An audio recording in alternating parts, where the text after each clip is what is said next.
Alors, ce dimanche matin, donc hier après les 2 terras et puis notre périple à vélo, donc on a quand même fait plus de 30 km à vélo, plus 2 terras, bah, on est resté là, tranquillou, on s'est reposé, parce que bon, Eric, c'est pas encore la grande forme non plus, hein, après son petit séjour à l'hôpital il y a 15 jours. Donc voilà, on est resté là, on profite du calme et tout. Enfin, on a profité du calme. On est resté dormir là parce qu'on y avait passé une excellente nuit. Et ben, ce matin, tranquillou, on va se préparer, on va reprendre les vélos et on va faire le Terra Aventura qui est ici. Donc c'est un cyclo, donc qui se fait à vélo. Donc voilà, on vous emmène avec nous comme d'habitude hein, et on vous fait découvrir ce qu'on peut y voir. Allez, hop là, en plein soleil, pardon. Allez, à tout à l'heure. Et voilà, ça y est, on est parti donc pour le Ziglou. Alors, le point de départ, donc c'est devant la mairie. Sauf là, devant la mairie, il y a quand même un très grand parking. D'ailleurs, il y a même un camping-car qui s'y est installé. Donc il y a de quoi faire. Hein. On enfourche donc nos VTT pour le Ziglou, garde la pêche avec Prosper. De Salignac à Brive, on plonge dans l'histoire fascinante du commerce du sel et des gabariers de la Charente. Entre l'étonnante église orientaliste et les cigognes qui se régalent d'écrevisses, ce parcours qui alterne route et sentiers nous offre une dose de nature vibrante. Une aventure incroyable au fil de l'eau et on a gardé la pêche jusqu'au bout.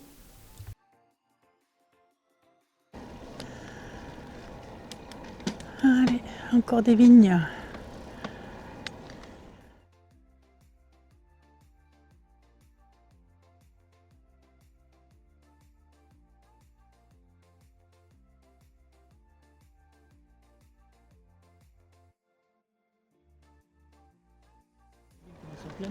Ah oui, oui, les grappes, elles sont grosses, bien chargées, bien charnues.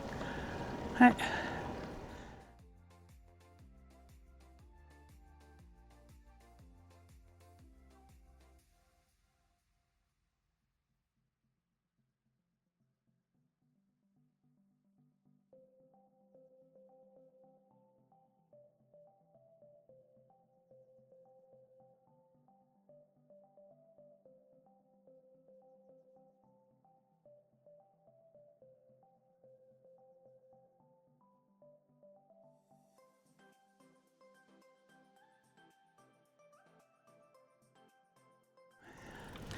On arrive à l'église de Salignac.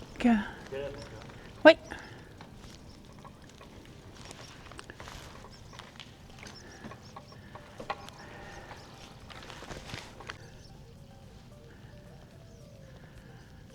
Alors, voilà. Plus grand chose sur le panneau là.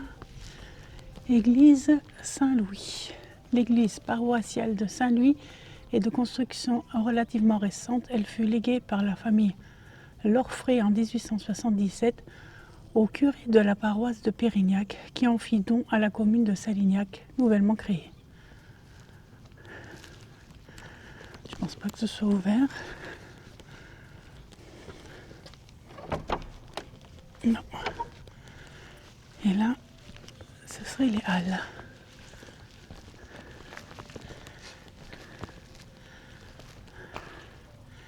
Hop.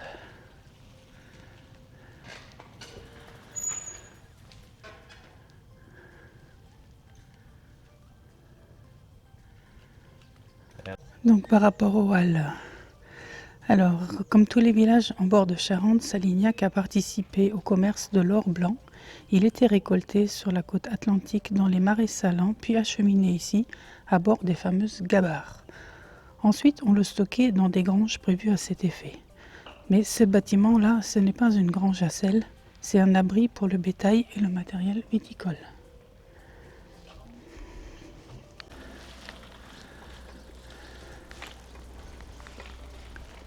Alors, chez Saulnier, le sel était récolté sur la façade atlantique par les paludiers où un grand nombre de marais salants assuraient une production très importante. Le sel était ensuite livré à l'intérieur des terres en empruntant la voie fluviale de la côte vers Cognac jusqu'à Angoulême. Enfin, voilà, c'est un peu ce qu'on disait tout à l'heure. C'est mignon là. Et le vélo. Halte du Gabarier, grenier à sel. Petit trompe-l'œil. Bien sympa.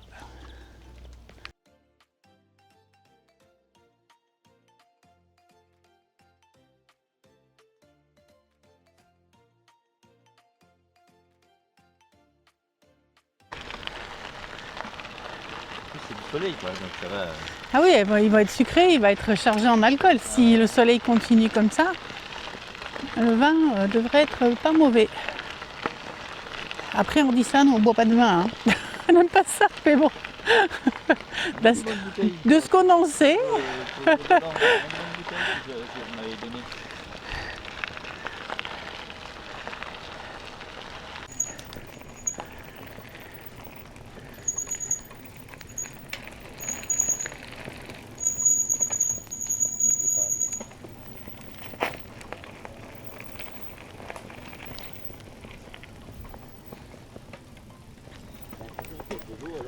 C'est juste les feuilles, oui. C'est le bout des feuilles qui fait ça.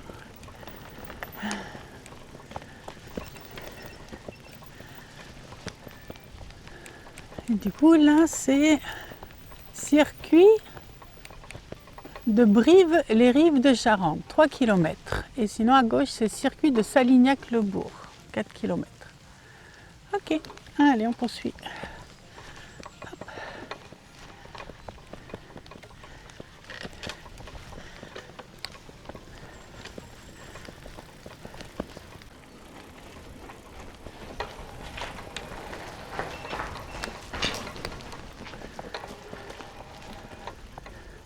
Ouais, c'est tout sec.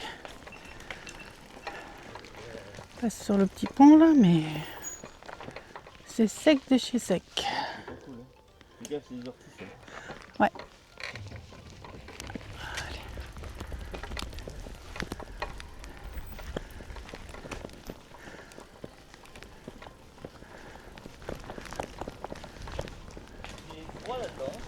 Il fait frais, oui. Il fait pas froid, il fait frais.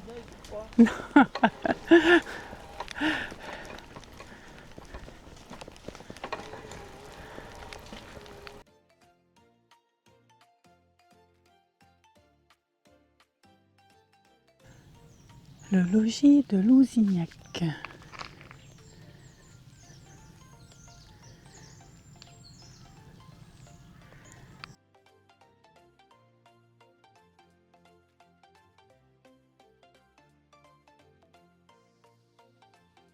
Il fait bon, il fait pas trop chaud encore ce matin. C'est du bien. Ouais. C'est bien agréable. Sacré domaine.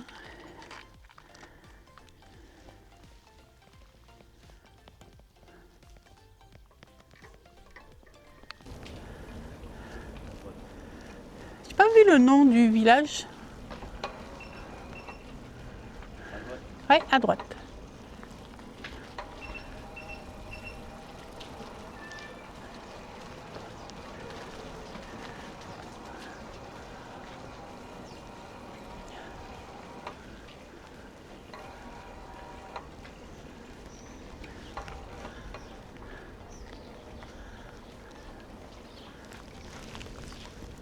On arrive à l'église.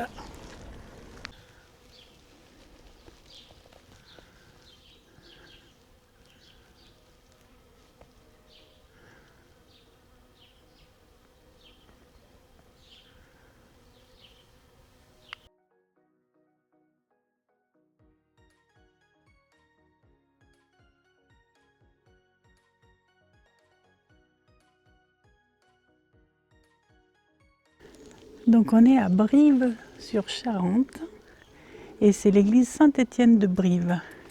Elle a été consacrée en 1868 et reprend le style gothique du XIVe siècle. Elle remplace une église plus ancienne dont il ne reste aujourd'hui plus qu'une cuve baptismale classée au mobilier historique et un chapiteau. Je vais voir si c'est ouvert, mais je ne pense pas. sol est... Quand j'ai vu ça là-bas, je sais pas ce que c'est. Cette sculpture là.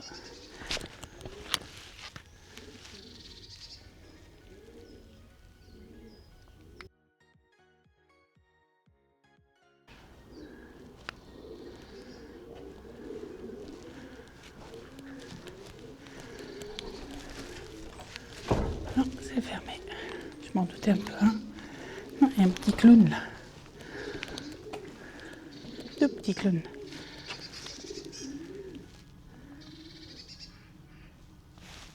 Là-haut, il y a un paquet de pigeons.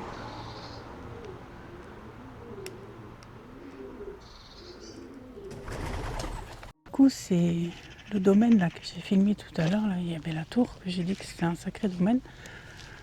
Bah,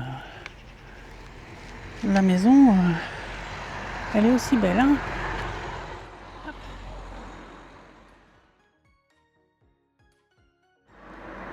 Bah, je suis désolée, hein, il y a la grille, mais bon, c'est privé, donc je ne sais pas m'approcher. En tout cas, c'est très joli.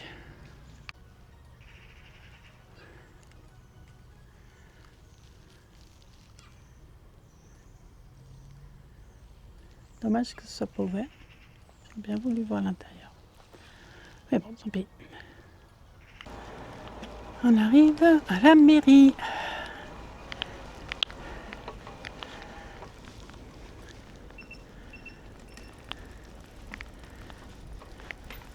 La petite boîte à livres, l'ancienne cabine téléphonique. Et hop là. Et on descend.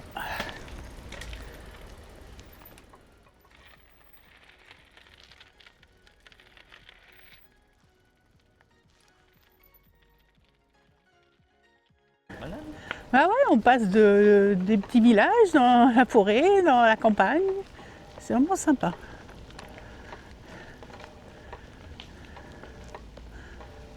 C'est calme, il n'y a personne à cette heure-là.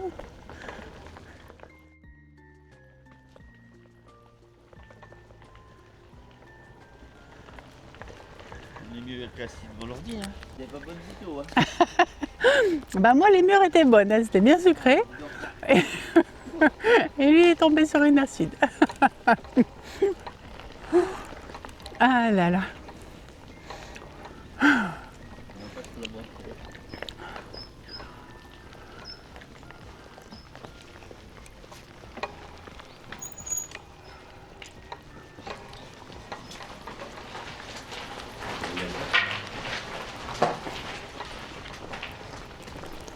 Bonjour.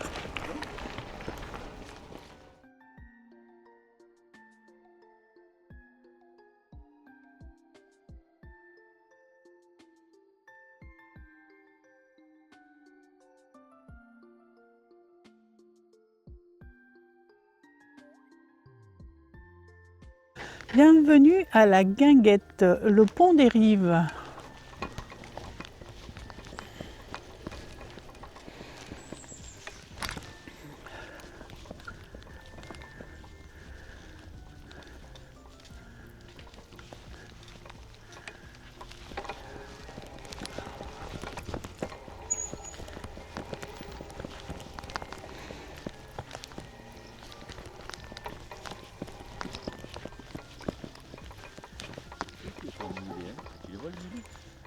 Ah oui, je vois les mulets. Ouais.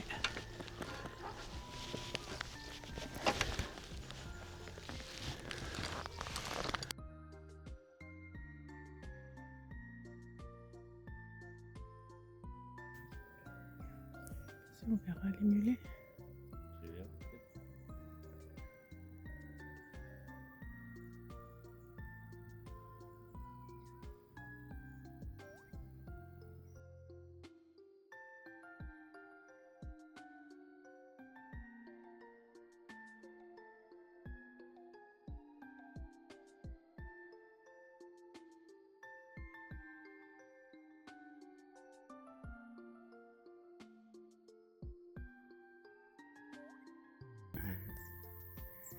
Cigogne. Il y en a une au fond, à gauche. après s'éloigner. Ouais.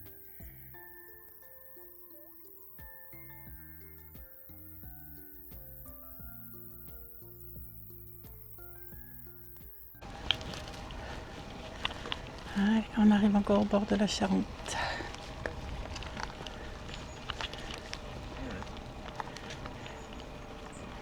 Ah bah c'est la route qui va au port du Lys, tu vois. D'accord.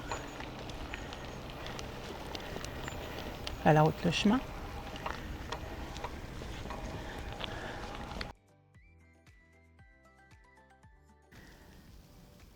Alors, un petit arrêt ici, parce qu'on a un petit panneau explicatif sur les cigognes. Donc on en a vu tout à l'heure. Alors, depuis 2014, la Charente-Maritime est le département accueillant le plus grand nombre de couples de cigognes blanches. Plus de 600 couples et 900 naissances en 2020.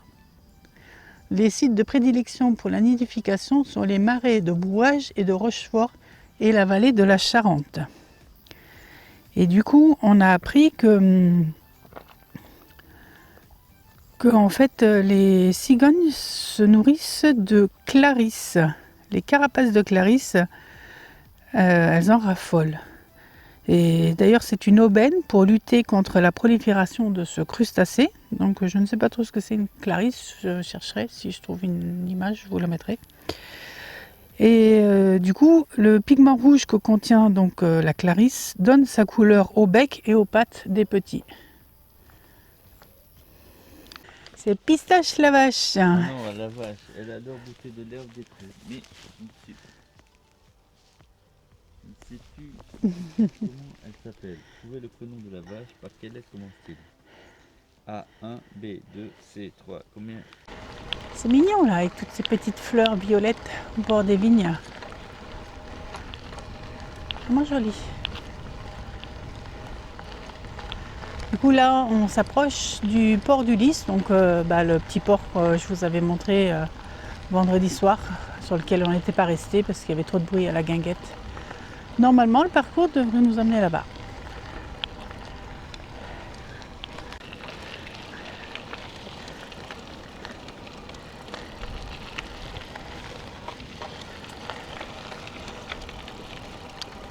Ah, quelques petits tournesols là, au milieu des vignes. J'adore les tournesols.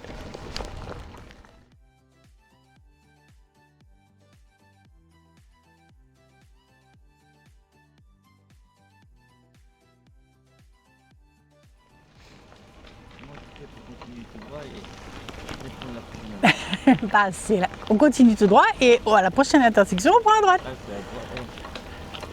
C'est à droite, à gauche.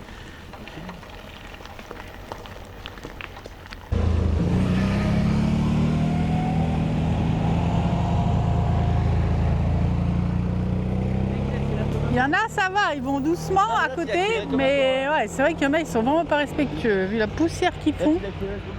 Doucement, la poussière. Voilà, on est sur le chemin du port du Lys. On va arriver donc au port du Lys, l'âme batelière de la Charente. On sent l'histoire ici, c'est le point névralgique où transitaient l'or blanc et l'or ambré, le fameux cognac. Un commerce intense qui a fait la fortune de puissantes maisons de négoce. Aujourd'hui, l'agitation des gabarits a laissé place au calme du fleuve. Le port du Lys, c'est l'escale parfaite sur la Flo Vélo pour une pause, les pieds dans l'eau, mais la tête pleine d'histoire.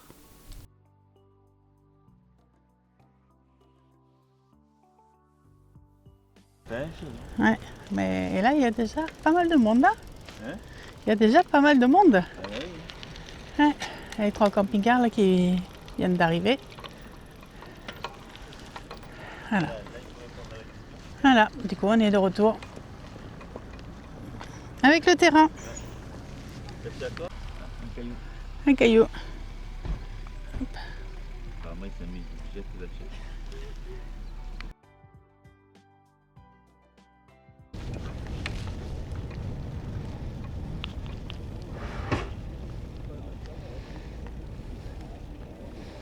Celui-là.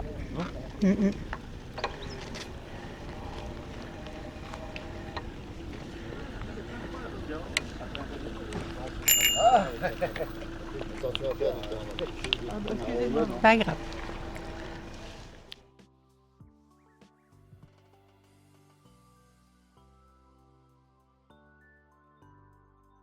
Alors, bienvenue sur la méga fort billet du port du Lys, un espace qui laisse faire la nature. Le port du Lys s'inscrit dans le site Natura 2000 de la moyenne vallée de la Charente, Sogne et Courant. Ce site naturel est protégé au niveau européen en raison des habitats naturels et des espèces animales et végétales, rares et menacées qu'il abrite.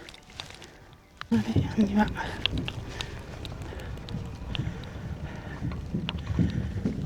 Les plantes.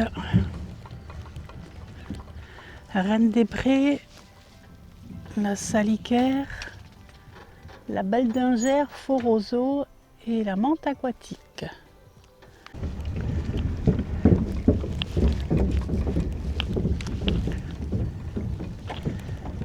Il y a un paquet de panneaux partout là. Ici, il y a un paquet de panneaux. La faune.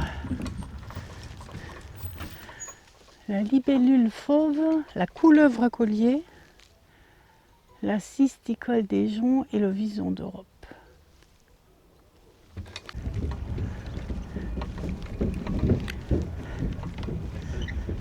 Non, non.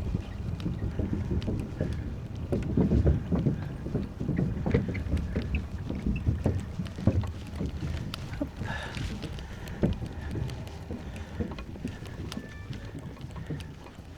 Zone de pêche partagée. Zone de pêche partagée. Hop.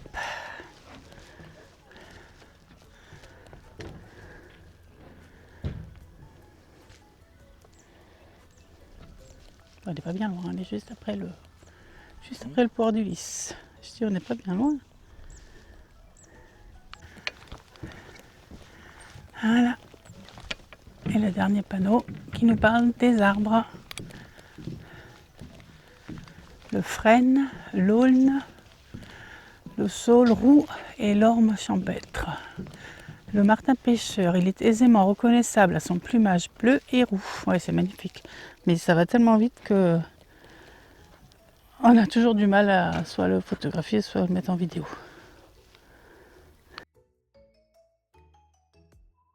Essayez de vous montrer. Ouais, il y a plusieurs nids. On les voit les deux, les nids. Ici. On les voit les deux nids. J'en vois qu'un. Ben, t'as 4 nids. Ouais, il y a plusieurs nids. Et puis on les entend, là, les claquettes là. T'as un autre nid à gauche. Ouais, et puis ça vole là-haut aussi. Je dézoome un peu parce que les zooms c'est pas très très joli.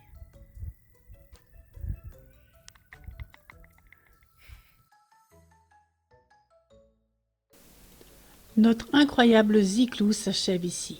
On vous remercie d'avoir suivi cette aventure sur la Flow Vélo.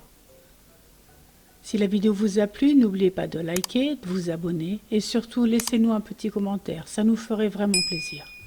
On vous donne rendez-vous très bientôt. Ciao ciao.